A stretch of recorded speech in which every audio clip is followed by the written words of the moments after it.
সিলেটের কোম্পানিগঞ্জের ভোলাগঞ্জের railway bunker এলাকায় চলছে পাথর লুট। ধলাই নদী বেষ্টিত এই এলাকার নিরাপত্তা ব্যবস্থা ভেঙে পড়ায় স্থানীয়রা ঝুঁকি নিয়ে গভীর গর্ত করে পাথর উত্তোলন করছে। ৫ আগস্টের পর থেকে প্রতিদিন কোটি কোটি টাকার পাথর চুরি হচ্ছে বার্কি নৌকা দিয়ে, ফলে বাংকার এলাকায় অবকাঠামো ঝুঁকিপূর্ণ হয়ে উঠেছে। সিলেট থেকে আইজুর রহমানের প্রতিবেদন, বিস্তারিত জানাচ্ছেন সঞ্জিদা হক।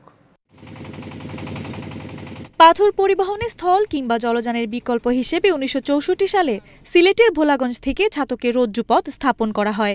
১১৯টি খুঁটির মাধ্যমে তৈরি হয় রূপলাইন। এর মধ্যে আছে ভোলাগঞ্জ লোডিং স্টেশন বাংকার ও ছাতক খালাস স্টেশন। বাংকারের জমি, অবকাঠামো সহ রেলের স্থাপনা, যন্ত্রপাতি দেখভাল করতে দায়িত্ব নেয় রেলওয়ের নিজস্ব নিরাপত্তা বাহিনী আরএনবি।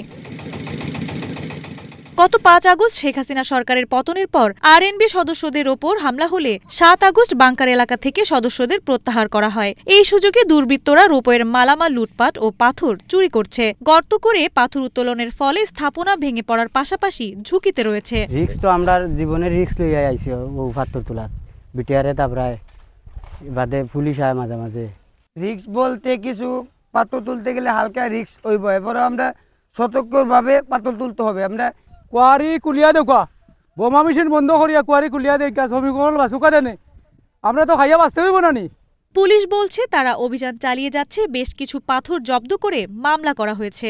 15টা ট্রাক জব্দ করেছি এবং আমাদের প্রচুর পাথর জব্দ রয়েছে। সারফিনডিলাতে একইভাবে আমরা সারফিনডিলায় অভিযান দিয়ে ট্রলি সহ 3টি ট্রলি এবং 7 জনকে আটক করেছি। 7 জনকে আটক করেছি এবং আমরা প্রায় 30 জনকে অভিযুক্ত করে মামলা দায়ের করেছি এবং অজ্ঞাত রয়েছে আরো। কর্তৃপক্ষ চাইলেও অবকাঠামো সংস্কার করা হলে দ্রুততম সময়ের মধ্যে রেলওয়ে নিরাপত্তা বাহিনী আরএনবি মোতায়েন করা হবে বলে জানিয়েছেন রেলের চিফ ইন্সপেক্টর।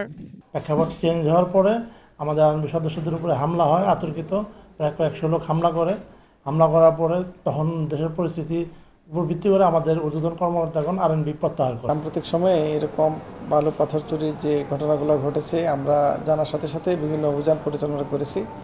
পরিবেশ অধিদপ্তর এবং স্থানীয় প্রশাসনের সহযোগিতায় আমাদের একাধিক মামলা করা হয়েছে এবং সেই সাথে যারা জড়িত তাদেরকে বিভিন্ন ধরনের শাস্তির আওতাতেও নিয়ে আসা হয়েছে। সমন্বিত উদ্যোগের মাধ্যমে পাথর লুট বন্ধ করা এবং বাংকার এলাকার সুরক্ষা নিশ্চিত করা এখন সময়ের দাবি। সঞ্জিদা হক, এশিয়ান টেলিভিশন।